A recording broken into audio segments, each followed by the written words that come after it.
Medical కాలేజీలు private పరం చేస్తుంటే దానికి నిరసనగా నేను 8వ తారీఖు ఎస్పీ గారికి, ఏఎస్పీ గారికి, టౌన్ ఆఫీసర్కు మెయిల్ పెట్టడం జరిగింది. నేను 12వ తారీఖు ఇట్లా మా స్టేట్ ప్రోగ్రాం ఉంది, మెడికల్ కాలేజీ దానిపైన ప్రైవేట్ పరం చేయకూడదు అనే దానిపైన ఆ ప్రోగ్రాంకు నాకు తాడిపత్రిలో పర్మిషన్ ఇవ్వండి అని అడగడం జరిగింది. అందులో భాగంగా రాత్రి 10:30కు మీరు ఎనీ మండల్ ఎక్కడన్నా కానీ ప్రోగ్రాం చేసుకోవచ్చని స్టేషన్ ఆఫీసర్ అయినటువంటి సిఐ గారు నాకు మెయిల్ పెట్టడం జరిగింది. ఎట్లా ఇప్పటికిప్పుడు చెప్పి మీరు మెయిల్ పెడితే నేను ఏ విధంగా నేను మా కార్యకర్తలకు కానీ వైఎస్ఆర్సీపీ నాయకులకు కానీ తెలియజేసేదంటే మీరు మెసేజ్ గుండా తెలియజేసి మీరు ప్రోగ్రాం పెట్టుకోండి అని చెప్పడం కూడా జరిగింది.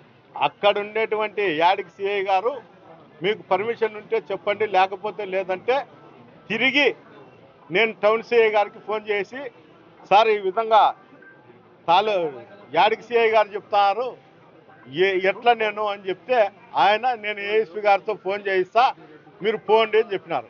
మళ్ళీ ఆయనే నాకు ఫోన్ చేసి ఏఎస్పీ గారు ఫోన్ చేసి యాడికి సిఐ గారికి చెప్పడం జరిగింది మీరు పోండి 9 గంటలకు ఇక్కడ నుండి అని.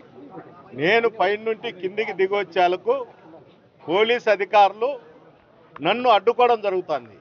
మీ ఫ్యామిలీ మెంబర్లు తప్ప ఎవరన్నా పోయే ప్రోగ్రాం చేయండి అని. అంటే ఈ రాష్ట్రంలో తాడిపత్రి కాన్స్టిట్యున్సీలో నేను ఎక్స్ఎమ్మెల్యేని కాదా? నేను ఎక్స్ఎమ్మెల్యేని కాబట్టి నేను ఇక్కడ ప్రోగ్రాం చేసే హక్కు నాకుంది. మా నాయకుడు జగన్మోహన్ రెడ్డి గారి ఆదేశాల మేరకు ఈ ప్రోగ్రాం ఖచ్చితంగా నన్ను కంటెస్ట్ చేయమని వాళ్ళు చెప్పడం జరుగుతుంది. నేను కూడా చేయడానికి కూడా సంసిద్ధంగా ఉన్నాము. అందరికి కూడా మెసేజ్ పెట్టి యాడికి రమ్మని చెప్పడం కూడా జరిగింది పొద్దున్నే. తీరా నేను 9 గంటల కిందికి దిగొచ్చి పోదామనుకునే లోపలనే వచ్చి మీరు పోయే కాదు, నీకు ల్యాండ్ ఆర్డర్ ప్రాబ్లం ఉంది, నీకు ప్రాణహాని ఉంది, అందువల్ల నువ్వు పోయే కాదు అంట. ఎవరి వల్ల నాకు ప్రాబ్లం ఉందనేది చెప్తే అది చెప్పలేకున్నారు ఆఫీసర్. అంటే సర్టన్ ఆఫీసర్కు ఏదన్నా ల్యాండ్ ఆర్డర్ ప్రాబ్లం ఉన్నా ఇంకోటి ఉన్నా కూడా ఆ అధికారులు మాత్రము రక్షణ కల్పించాలా తప్ప అందరినీ ఇళ్లలో కూర్చోపెట్టే సంస్కృతి రాష్ట్రంలో ఎప్పుడూ లేదు. చంద్రబాబు నాయుడు ప్రభుత్వం వచ్చిన తర్వాత అధికారులు వాళ్ళ ఉనికి కోసమో లేకపోతే ఇక్కడ ఉన్నటువంటి ఎమ్మెల్యేనో లేకపోతే మున్సిపల్ చైర్మన్ మెప్పు కోసమో నన్ను ఇక్కడ కూర్చోపెట్టడం జరుగుతుంది. అయ్యా దయచేసి మీరు పంపియండి, లేకపోతే పేపర్ రూపకంగా ఇవ్వండి. నేను ఇంతవరకు దాదాపు సంవత్సరంన్నర నుండి నేను మిమ్మల్ని ప్రతిసారి కూడా పేపర్ రూపకంగానే పర్మిషన్ అడుగుతాండా, మీరు రిజెక్ట్ చేస్తే అవి తీసుకుని ఉంటాండా అని కూడా చెప్పడం జరుగుతుంది. ఇప్పుడు కూడా నేను పేపర్ రూపకంగా వాళ్ళు ఇస్తే నేను దీన్ని ఉపసంహరించుకుంటా తప్ప ఎట్టి పరిస్థితుల్లో నేను పోయేదానికి నేను ప్రయత్నం చేస్తానే ఉంటా. వాళ్ళు ఏమన్నంటే అక్రమ కేసులు పెడతారు. గతంలో కూడా నేను ఒక వివాహానికి పోతాంటే అక్కడ ఇదే విధంగానే అడ్డపడడం జరిగింది. కొంతమంది కార్యకర్తలు బటాయించితే వాళ్ళకి ఏదో పట్టుకోవడం జరిగిందంట, దాంట్లో కేసు పెట్టడం కూడా జరిగింది. అంటే ఈ విధంగా వాళ్ళు అడ్డపడతారు. అడ్డుపడినప్పుడు వాళ్ళు తగిలినా మేము ముందుకు పోయడానికి ప్రయత్నం చేసినా కూడా వాళ్ళు కేసులు పెట్టేదానికి ప్రయత్నం చేస్తారు. ఇవన్నీ వాళ్ళకు వచ్చిన ఆలోచనలు కాదు, అధికారులకు వచ్చిన ఆలోచన కాదు. చైర్మన్ ఎమ్మెల్యే చేస్తున్న ఆలోచనలే వీళ్ళు దాన్ని పరిగణనలోకి తీసుకొని ఇక్కడ పనిచేస్తారు.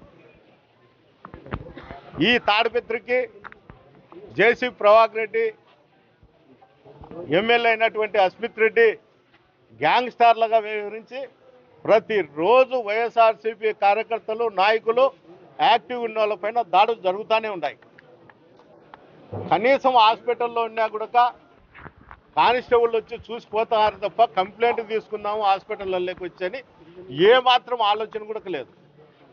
ఓయాల వాళ్ళు దెబ్బలు తగిలి స్టేషన్కు పోతే కౌంటర్ కేసులు పెడతారు. తన్నలు తినేది మేమే, కౌంటర్ కేసులు పెట్టించుకునేది మేమే. ఈరోజు వైఎస్ఆర్సీపీ కార్యకర్తలు తిరగాలంటేనే చాలా ఇబ్బందికరమైన పరిస్థితి తాడిపత్రిలో కొనసాగుతుంది. ఈ విధంగా వ్యవస్థలను శాసించి పరిస్థితుల్లో చేసి కుటుంబంలో ఉంటే అధికారులు చూసి చూడనట్లు పోతా.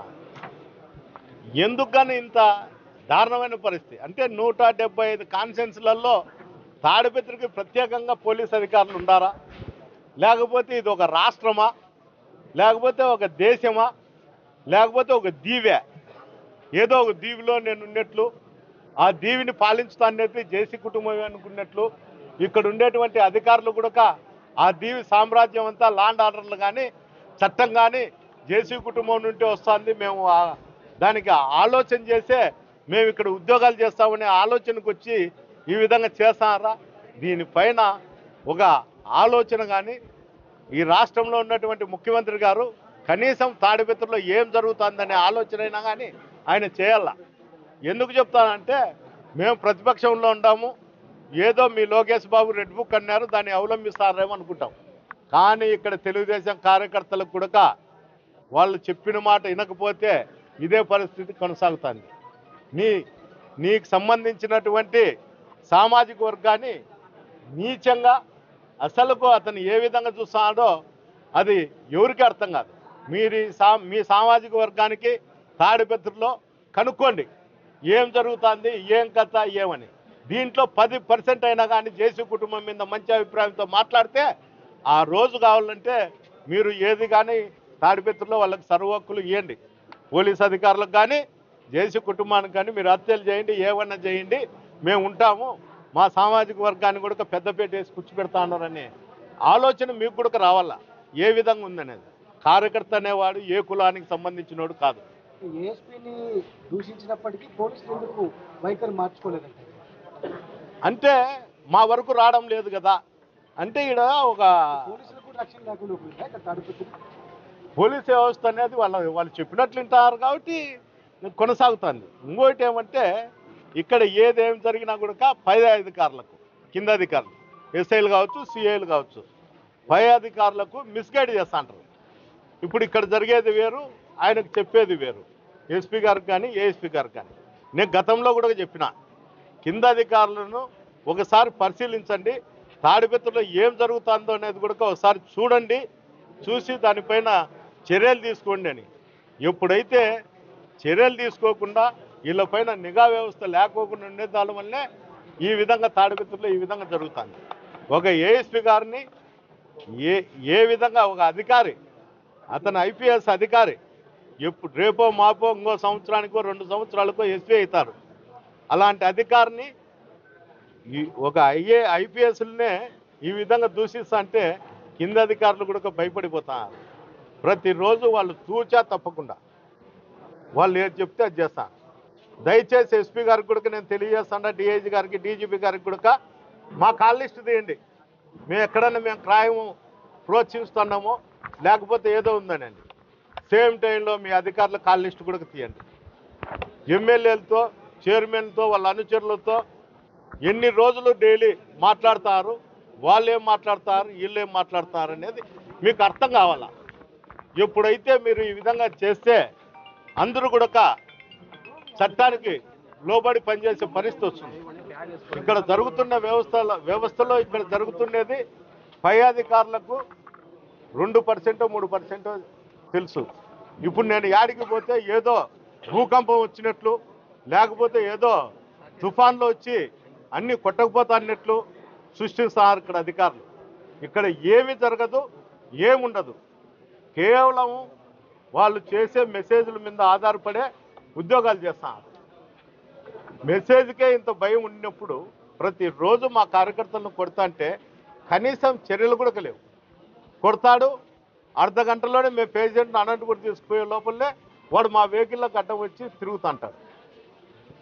ఇంకోటి ఏం చెప్తాడంటే ఎక్స్ మున్సిపల్ చైర్మన్ గారు, ప్రజెంట్ చైర్మన్ గారు పెద్దారెడ్డిని పంచెలు ఉడికి కొడతామని అతను చెప్తాడు.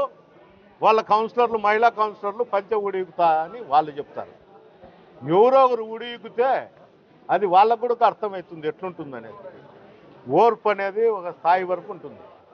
వాళ్ళు ఏం చెప్తారంటే నువ్వు ఫ్యాక్షన్ చేస్తా అని చెప్పినా గతంలో ఖచ్చితంగా నేను ఈ పొద్దు చెప్తా, అవకాశం వచ్చి నాకంటూ సమయం వచ్చి అన్నీ జరిగినప్పుడు వాళ్ళ కోరిక అయితే నేను ఖచ్చితంగా నెరవేర్చా. ఇప్పుడే నెరవేర్చాలనేది ఏం లేదు, దానికి సమయము, సందర్భము అన్నీ ఉన్నాయి. ఆ సమయము సందర్భం వచ్చినప్పుడు బ్రహ్మదేవుడు ఒకడే నాకు వరం ఇవ్వాల తప్ప నాకు చిన్న చూపు చూడాలి తప్ప ఎలాంటి దీంట్లో సందేహం లేదని కూడా ఈ సందర్భంగా మీకు తెలుసు.